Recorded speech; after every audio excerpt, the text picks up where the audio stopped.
Miami Dolphins are not done. Not done adding people to the coaching staff, as you can tell by the title, and it's getting there. I don't like it. I'm not like overly satisfied with it, the background, but it's getting there, and it's getting there.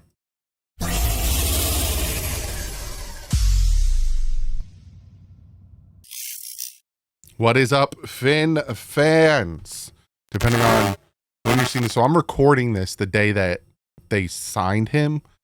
But as you can tell by the title, the Miami Dolphins have added Bobby Slowik to the coaching staff, right? Does this affect Mike McDaniel's play calling, and how does this affect Darrell Bevell? I'm going to answer all those questions. I'm going to answer everything. But first off, how you doing? That's what I want to know. How's everyone doing out there? Is everyone doing good? You having a good day? You having a good time? Is everything good with you guys? Cool. Yeah, I just got done doing this side. I don't hate it. I feel like it's maybe a little too cluttered. Maybe up here it's a little too cluttered. I have the championship belt down here. It used to hang here. And I kind of want to put it across here. But I got to figure out how to like put the belt up this way. Just wanted to waste a minute of your time because it tends to piss some people off. So let's jump into this. And first and foremost, boom, the Miami Dolphins are adding Bobby Slowik. So former Texans offensive coordinator Bobby Slowik is joining the Dolphins as senior pass game coordinator, per sources. Still at 37, so he's still young. Slowik was a hot head coach candidate last year after Houston's instant success. Now a reunion with former 49ers co-worker Mike McDaniel in Miami. So again, after CJ Stroud's rookie year, they went to the playoffs. They won a playoff game. They were playing really well. The Cleveland Browns, yes, Doug, yes. Slowik was a big name. He was a hot commodity. He decided to stay with Houston. He really liked what was going on with Houston. Offensive line, wide receivers hurt. Offense kind of fell apart a little bit. He gets fired. Now, I'm not going to sit here and say, oh, it's just the greatest signing on the face of the earth, because it is a senior pass game coordinator position. It's a good move. In my opinion, good move. Because he's a good coach.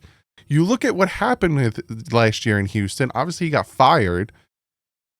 Crappy situation. How many of their wide receivers got hurt? Their offensive line was garbage. Like, obviously, there was things going on.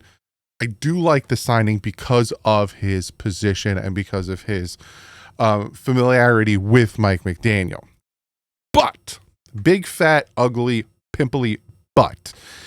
He is being brought in as a senior passing game coordinator. Darrell Bevell's position was quarterback coach / pass game coordinator last season. Now, just because Darrell Bevell did not get signed with the Raiders, does that mean, is they're going to just give him the quarterback position and have him focus on that? I don't know. Chris Kaufman has a lot of things to say about this. And is this going to push Mike McDaniel into the aspect of giving up play calling? Let's listen. I'm going to read to you what Chris Kaufman said, and I'm going to give you my thoughts on the whole play calling situation and Darrell Bevell situation. So this is what Chris Kaufman had to say. Go follow him on Twitter at CKParrot, Parrot. He said, Miami hiring Bobby Slowik as pass game coordinator was fairly predictable, said so several times in our OnlyFans Discord. But the things to watch now are 1, Bevell, 2, Mike McDaniel's play calling. Nick Sirianni's example giving up play calling is hard to ignore. As for Bevell, he did officially possess the pass game coordinator title before this, so Slowik literally replacing him in that role. Just because he didn't get the OC job in Vegas doesn't mean he automatically is coming back to Miami. To me, what I think has likely happened, and I could be wrong, he says, is the heavy hitters in the Dolphins C-suite have likely been lobbying McDaniel to follow Sirianni's example and give up play calling so that Mike can focus on being the head coach. And this hiring of Bobby Slowik strikes me as those same heavy hitters throwing a bone to McDaniel in order to make him feel better about giving up those explicit play calling duties. If Darrell Bevell does stick around Miami, one could almost envision him becoming officially the play caller in McDaniel's place, which would be amazing. Which would make a certain kind of sense if Slowik is now replacing Bev's passing game coordinator duties. But it all remains to be seen. Of course, this man who probably should be the play caller is Frank Smith. And if this were a normal situation, that would be the easy projection. This, however, is not a normal situation. These Shanahan guys do things a bit oddly sometimes. So essentially what Chris Kaufman is saying is that this whole adding of Bobby Slowik probably is the upstairs management, Chris Greer and Garfinkel and Stephen Ross kind of being like, you need to give up play calling. And it seems like they're seeing what Nick Sirianni's doing in Philly. He gives up play calling. He brings in Kellen Moore. Boom, they win a Super Bowl. It's like they're looking at Mike like, give up play calling. Bring in your guy, Bobby Slowik. You know, you worked with him, you know him, you have, you that camaraderie with him. You have Anthony Weaver. I don't know why. I can't explain my dyslexic brain. I don't know why I call him Curtis Weaver. I apologize. I know it's Anthony Weaver, but when I talk quick, the dyslexia in my brain flips the switch. So from here to here is just fast moving and a Curtis comes out. I apologize. But Anthony Weaver, Slowik, all of these guys that have they know Mike, right? This is Mike and Chris Greer's last chance. So Stephen Ross is going to write those fat checks, get us some cap space, and here you go, Mike. You got Slowik, you got Weaver. Who else you want to bring in? Oh, you want to bring in this guy? You want to bring in that guy? Here's all your guys. No excuses now for either one of you guys. That's what 2025 is. It's status quo, baby. Trenches, baby. No excuses. Those are the three mottos. So, like Chris Kaufman saying, hey, here's your guy. But again, instead of Mike McDaniel being the normal and being like, I'm just going to give play calling duties, hat duties to Smith, my offensive coordinator, he's like, well, maybe I'll do this and that and this and that and a blah, boop, blah. I have from jump, and if you've been subscribed to me, not even that long, I've been saying, move on from Frank Smith, upgrade Bevell to OC, give him play calling duties. I've been saying that because Darrell Bevell is a Super Bowl winning offensive coordinator, right? I have faith in him. I like what he did. I think the 5 years he was in Seattle, 3 of those 5 years, they were a top 5 offense. I like what he can do. Maybe, again, Chris Kaufman's dropping little hints here and there. Maybe that's what they're doing. Maybe they're bringing Slowik in, giving him that pass game coordinator position. Bevell's like, what you doing? They're like, come here. We got a secret to tell you. You're going to call plays, right? You might still have Frank Smith be offensive coordinator, but you might have Darrell Bevell calling plays. Again, like Chris Kaufman said, these Shanahan guys, they don't do things status quo, and they don't do things conventional. They do things kind of wish-washy backwards, because Shanahan has called plays in and out.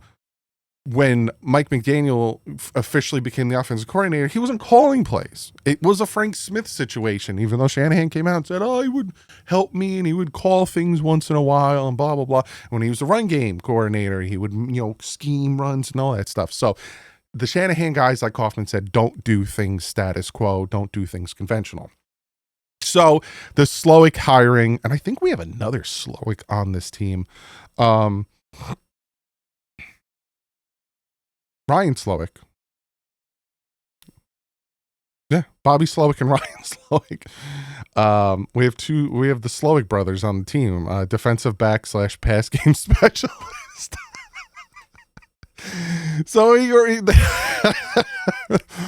So you got Bobby Slowik as the senior pass game coordinator, and then you got Ryan Slowik as the pass game specialist and defensive backs coach. Hilarious. You got the Slowik brothers on the Miami Dolphins. That's just perfect, absolutely perfect. But this might seem like a situation, and again, McDaniel has come out and said, "I will give up play calling duties. I can't. I'm a child. If I need to, or if I think it has to be done, or whatever he said. But he said, like, I don't think I'm doing a bad job, so I'm not gonna blah, blah, blah, blah, blah."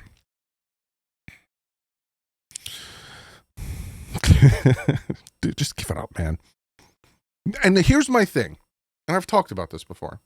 Here's my thing about Mike McDaniel's play calling. At times it's not bad. I would say 80% of the time Mike McDaniel's play calling isn't bad. It's that 20% is in pivotal situations, 4th and 1, 3rd and 1, whatever, red zone, throwing fades to 5'10" Tyreek Hill. It's all of these situations where we need that 20% to be perfect in some situations, and we need the head coach to be focused on head coaching. And I've read, again, I read all of your comments, every single one of them. I love them all. Keep doing it. I read your comments, and some of you guys say, well, if he's not calling plays, what's the point of having him? There's a big difference between being a play caller and a head coach. Head coach, they have to keep everyone corralled. What are you calling here? He could still do that. What are your guys' thoughts on this play? Because Mike Tomlin doesn't call plays, does the same thing. He chimes into the offensive coordinator. What are we thinking on this drive? We need da, da, da, da, da. Okay, we're going to focus on doing this, and if we get into these situations, all right, cool, let's do that. And then when the defense is on the field, he chimes in on his headset to the defense. We need to get a stop here. We need the ball back. What are you thinking? Okay, cool. Like, these are all the things that are happening during commercial break. They're all chatting, all that stuff. That's what the head coach does. He brings the whole team together. That's why Adam Gase was doo-doo butter, because he sat over on the bench when the defense was on. That's not you. We need a head coach. We don't need one or the other. And that is also why these past few years, it's been a one or a two. Or either our defense is really bad and our defense is bad, our offense is good. And then because we don't have that head coach. When Brian Flores was here, he was a defensive-minded coach. He would call the defensive plays. It was defense, defense, defense. Our defense was really good. Our offense was bad. Mike McDaniel comes in. Our offense is really good. Our defense is and cost us games. We need a head coach that is everything. And that's why bringing, if this does fail, I'm always talking about bringing in guys that have done it before.